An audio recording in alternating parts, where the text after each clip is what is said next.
All right. Hello, everybody, and welcome to Friday, Cinco de Mayo, Kentucky Oaks Day, the day before the Derby. Today, I just thought I would hang out with you for a few moments and talk a couple of fun facts. Now, there should have been a little pause there at the beginning of my video because that's the way this application works when it goes from the format that I use over to Facebook Live. But anyway, just wanted to say happy Friday, happy Cinco de Mayo to everybody. Welcome to a special edition of the Daily Daryl. We're going to go a little longer than 30 seconds to a minute today.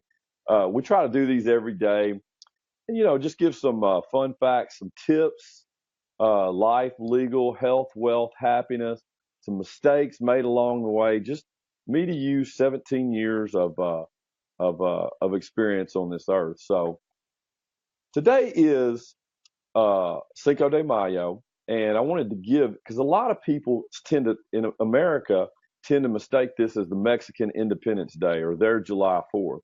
It's not really that. And by the way, Cinco de Mayo is a much bigger deal in the United States than it is even in Mexico. In Mexico, the day is observed with political speeches, battle reenactments. Many of the actual celebrations and battle reenactments happen in Puebla. And I hope I'm pronouncing that correctly. The holiday celebrates an unexpected victory of the French over the Mexican army over the French on May 5th, 1862. The Mexican army won the battle despite being smaller and ill-equipped. Kind of sounds familiar, American Revolution in our country. Cinco de Mayo is not, as I said, the Independence Day. Their Independence Day is actually on September the 16th, and it occurred 50 years before what we know as Cinco de Mayo. Now, Americans are going to consume up to 81 million avocados on Cinco de Mayo. Last night, there was 4 avocados at the Dixon household that were cut up and made into guacamole. And we like to use them on the little boats of romaine lettuce. And I just did, with the red onion. And anybody that wants our secret special recipe, let us know. President Franklin Roosevelt helped popularize Cinco de Mayo in the United States after he enacted the Good Neighbor policy in 1933 to help improve relations with Latin American countries.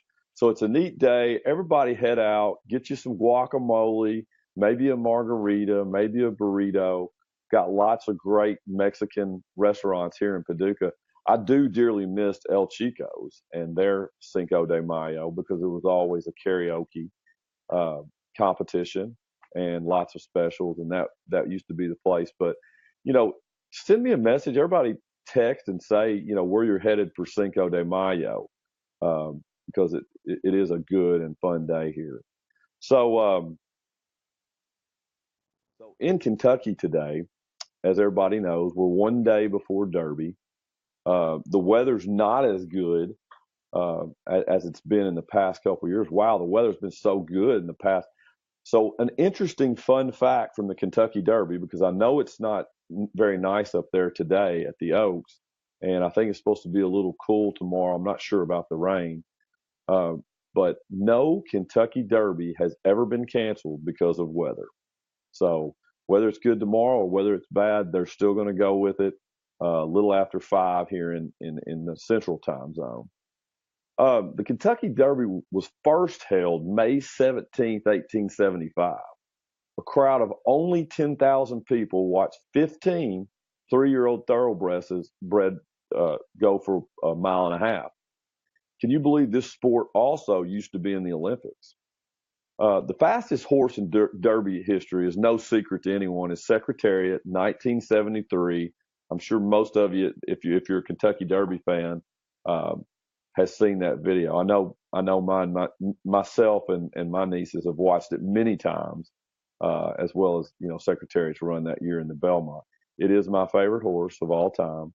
And he finished with a time of the Kentucky Derby of 1:59:40, and that is still a track record at Churchill Downs.